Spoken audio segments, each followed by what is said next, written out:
జరిగితే 3% ఓట్లు వచ్చి 3 ఎంపీలు కూడా లేనటువంటిది మళ్ళసారి ఎన్నికలు జరిగితే గ్రామాన ఇంటింటి మీద ఎర్ర జెండా ఎగిరి పార్లమెంట్ నే మొత్తం స్వాధీనం చేసుకున్నారు. దేశ అధ్యక్షుడిగా గెలిచారు వాళ్ళు. దినాలు కూడా పట్టలేదు, నెలలు కూడా పట్టలేదు. మనం సరిగ్గా పనిచేస్తే, ప్రజలు సరిగ్గా చైతన్యం చేస్తే ఈ రంగారెడ్డి జిల్లాలో అడుగడుగున ఎర్ర జెండాకు ప్రజలు అండగా నిలబడతారు. అలాంటి పోరాటాన్ని నడపడం మన ముందు ఉండాల్సినటువంటి అవసరం ఉంది. అలాంటి చైతన్యంతో మనం ముందుకు సాగాలని చెప్పి నేను కోరుతున్నాను. అలాంటి పద్ధతుల్లో ప్రజల తరఫు వెళ్లాలా, ప్రజలు చైతన్యవంతం చేయాలా. ఇక్కడ చాలా సమస్యలు ఉన్నాయి. ఇక్కడ రామోజీ ఫిలిం సిటీలో ఇప్పటి వరకు ఇళ్ల స్థలాలు ఇస్తామన్నటువంటి వాడు మాయ మాటలు చెప్పి కాలయాపన చేస్తున్నారు.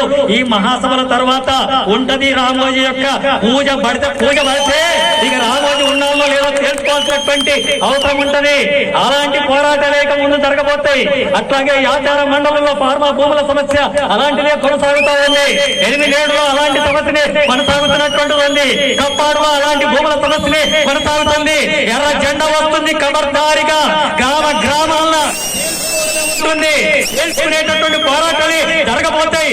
ఏం జరిగినా పర్వాలేదు, ఎన్ని కేసులైనా పర్వాలేదు, ఎన్ని తలలు పగిలినా పర్వాలేదు, రక్తం చిందినా పర్వాలేదు, ఎర్ర జెండా వెనకడుగు రంగారెడ్డి జిల్లాలో అడుగడుగునా నడుస్తుంది.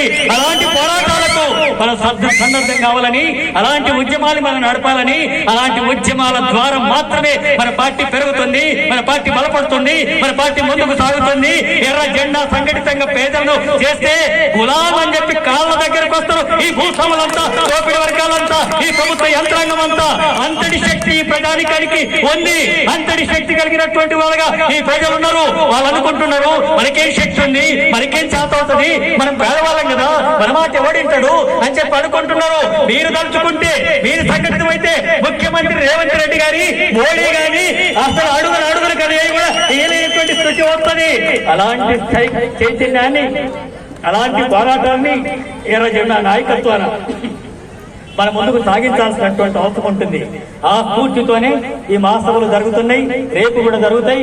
రేపు కూడా జిల్లా ఉద్యమం గురించి అనేక రకాల కార్యాచరణ రూపొందించుకోవడం జరుగుతుంది.